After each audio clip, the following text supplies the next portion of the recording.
안녕하십니까. 땅사고TV의 카페 공중회사 임동성입니다. 오늘 2019년 11월 2일이고요. GTX D노선 지하철 2호선 따라 건설 가능성 해가지고 제목이 좀 잡혀졌습니다. 혼잡도 최악인 2호선 수요를 분산시키기 위해서 2013년 남부 광역급 급행철도 검토하고요. 당 아래에서 신림, 삼성, 잠실 연결해서 이렇게 계획 잡으려는 거 봅니다. 서남분의 미니 GTX 될 수도 있다는 또 뭐 그런 우려도 있네요. GTX A노선이 파주, 운정, 광화문에서 삼성, 동탄, 이렇게 수소, 동탄 이렇게 지나가고요. GTX B노선이 여기 지도에 좀 표기가 제대로 안 되어 있네요. GTX B노선이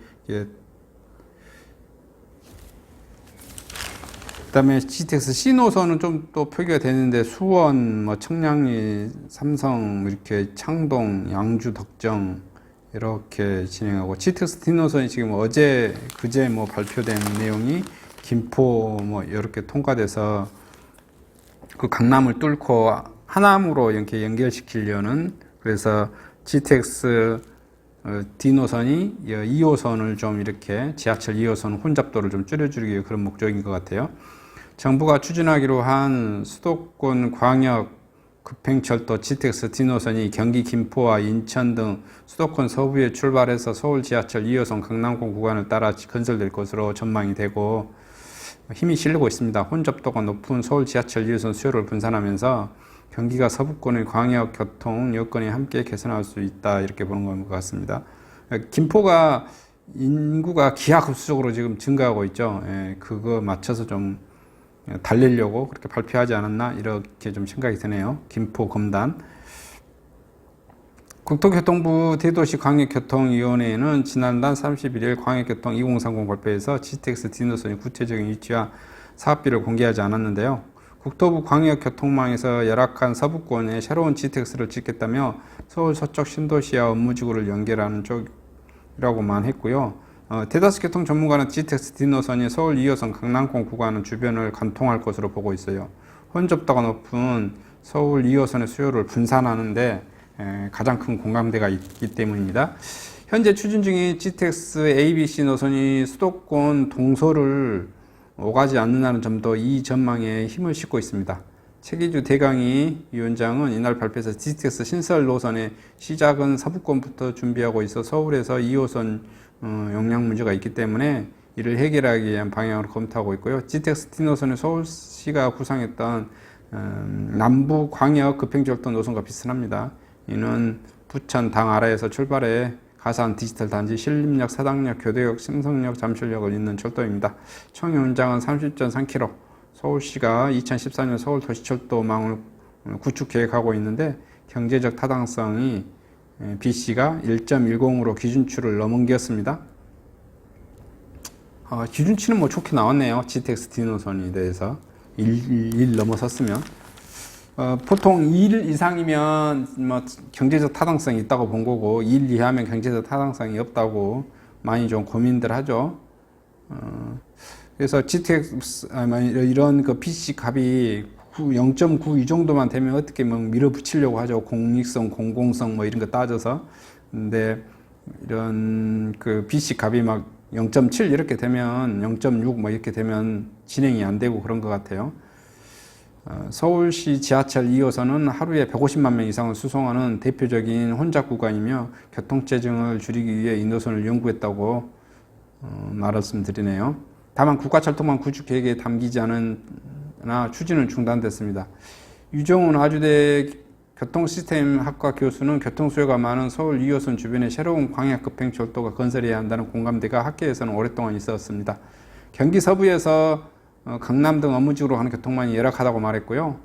수도권 남부 등에서 기존 노선과 연결된 미니 GTX가 될 가능성도 있고요. 국토부가 GTX D노선의 서부권에 시작해서 서부권에서 종착될 수 있다고 했습니다. 김포, 인천에서 하남을 연결하는 거론되고 있고요. GTX D노선은 내년 하반기에 구체적인 윤곽이 나올 전망입니다. 국토부는 연구 용역을 통해서 내년 하반기 4차 광역교통 시행 계획에서 노선을 구체화할 방법이라고 말씀드리네요. 그 다음에 그 상한제 지역 6일 결정 난다고 강남권 마양성이 유력하다고 신문이 잡혀져 있네요. 서울 주요 분양 예정 단지가 11일 잠원동 르엘 신반포 센트럴 596세대, 대치동 르엘 대치 273세대, 성내동 힐스테이트 천호역 젠트리스 160세대, 그 다음에 개포동 개포 프레지던스 개포주공 4단지 3343세대, 여기 엄청나네요. 그 다음에 둔촌 이천동 이천 현대 리모델링 더샵 750세대, 둔촌동 둔촌주공 재건축 12,000세대, 이거 12,000세대는 2020년 2월에 할 예정이네요. 그 다음에 미정인 신반포 3차 경남 온베일리죠. 2,971세대. 이거는 지금 한판 붙을 예정이죠.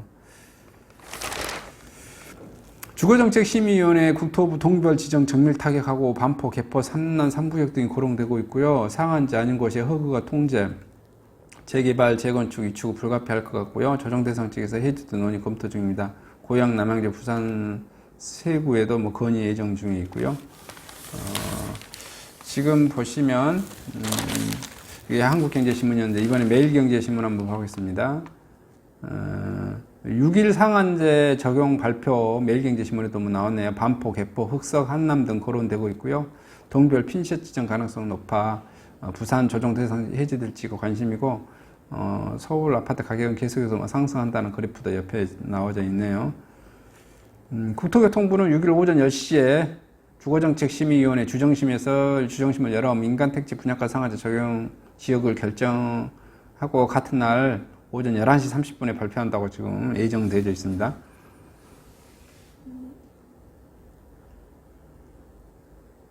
그 다음에 이제 분양전환 앞두고 판교 임대 재테크 줄 섰다고요. 그 10년 공공임대 전환 시기 맞아 입지 좋고 상대적으로 싸 급매 물량 대기만 수십만 명, 분양 전환 지연 등 변수주의 이렇게 잡혀져 있고요. 판교 10년 공공임대주택이 임대 종료 시기가 LH 산운 13블럭 809가구 2020년 8월이요. LH 백현 2블럭 491가구 2020년 2월이네요. 백현 8블럭 340가구 19년 11월. 봇들 3구역 870가구 19년 10월. 산운 504가구 19년 9월, 산운 12블럭 510가구 19년 9월, 원마을 12블럭 429가구 19년 7월, 원마을 470가구 19년 5월, 산운 9블럭 266가구 19년 1월, 원마을 585가구 19년 1월. 뭐 이거 한참 지난 것 같은데요. 부영 산운 8구역 371가구 18년 12월. 그래서 세입자분들이 집값이 부담되다 보니 빨리 처분하려고 내놔서 세보다 싸게 나왔어요. 분양전환된 임대 물량이 빨리 소진되고 있으니 결정을 서두르는 게 좋겠어요. 뭐 이렇게 지금 나왔습니다. 10년 동안 임대로 묶여있던 매물들이 나오는 만큼 실수요자들이 관심을 놓고 있습니다. 여기 이제 보통 이렇게 10년 공공임대 하시면 좀 안타까운 게 여기 나와서 그런데 이미 이제 이것은 놔버렸잖아요. 이게 앞으로 하시는 분들은 내가 그 청년주택 또 직업이 불안하고 소득이 열악하고 이러하신 분들이 어쩔 수 없이 이렇게 뭐 임대 아파트라도 들어가서 살아야죠. 근데 임대 아파트는 임대료는 참 저렴한 것 같아요. 근데 예전에 한번 그 프로그램 같은 데서 한번 보여줬는데 이게 어마어마해요. 왜냐면은 사람들이 1년차, 2년차, 3년차 할 때는 별로 이게 월세가 많이 안 오른 것 같아요. 왜냐면은 또 아파트가 많이 공급되다 보니 신지구 같은 경우 공급되다 보면 가격이 이렇게 좀 하락하죠. 그러다 보니까 이게 월세나 전세로 사는 게 더 싸게 먹힌 것 같고, 근데 이게 5년, 6년, 7년, 8년째 되면은요, 이게 겁도 없이 금액이 가파르게 상승합니다. 그래서 보통 선이 이런 식이에요, 이런 식. 예?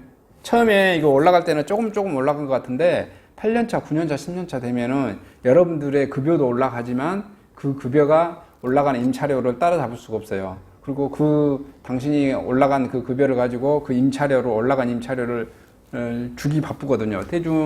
대체적으로 무슨 5월 전세로 해주기도 하지만 대부분 보증보 월세 형태로 전세금 뭐 8천에 월세가 뭐 25만 원부터 출발했는데 그러면 낼만 하죠. 예를 들어서. 근데 처음에는 25만 원에서 30만 원은 조금씩 올라간단 말이에요. 근데 8년째, 9년째 때는 이게 100만 원도 됩니다. 그리고 더욱 중요한 것은 분양 전환을 했을 때 가격이 어떻게 돼버린다고요? 여러분들이 상상할 수 없을 만큼 금액이 커버립니다. 그래서 주택은 좀 힘들더라도 어떻게 해요? 내가 대출을 끼고 사는 게 제가 보면은 더 싸게 먹히는 것 같아요. 물론 집을 살 때 직업이 열악하면 내가 아파트 가격에 거의 70%나 80%를 담보대출로 이렇게 하면 굉장히 그게 좀 부담스럽고 고통스럽죠. 처음에는 이자를 내나 월세를 내나 비슷합니다. 근데 그래도 어떻게든지 내가 직업이 열악하더라도 월급은 조금씩 올라갈 거고, 그래서 그 대출한 금액을 조금씩 갚아 나가면 이자가 줄어갑니다. 그래서 저는 되도록이면 이렇게 임대 아파트보다는 분양 아파트를 받으시라, 아니면은 개인적으로 아파트를 매매를 하시라, 이렇게 말씀드리고 싶고요. 서울시가 지금 사실혼 주거지원 논란에 불륜하고 동성혼은 제외하겠다고 하는데요. 사실은 여부 판단하기가 힘들어 청년 커플 동거 조작 여론도 나온다는 그런 말이 있는 것 같네요. 우리나라는 좀 하여튼 그 사실혼이라든지 이런 게 아무래도 좀 우리나라는 좀 서류로 하는 나라가 굉장히 강합니다. 그래서 이런 것도 제가 뭐라고 말할 수는 없는데 젊으신 분들은 이제 연애 잘 하셔서 결혼해서 제도상으로 이렇게 하셔서 이렇게 지원을 받는 게 좋지 않겠는가, 이런 생각을 해봅니다. 이상 영상을 마치도록 하겠습니다. 감사합니다.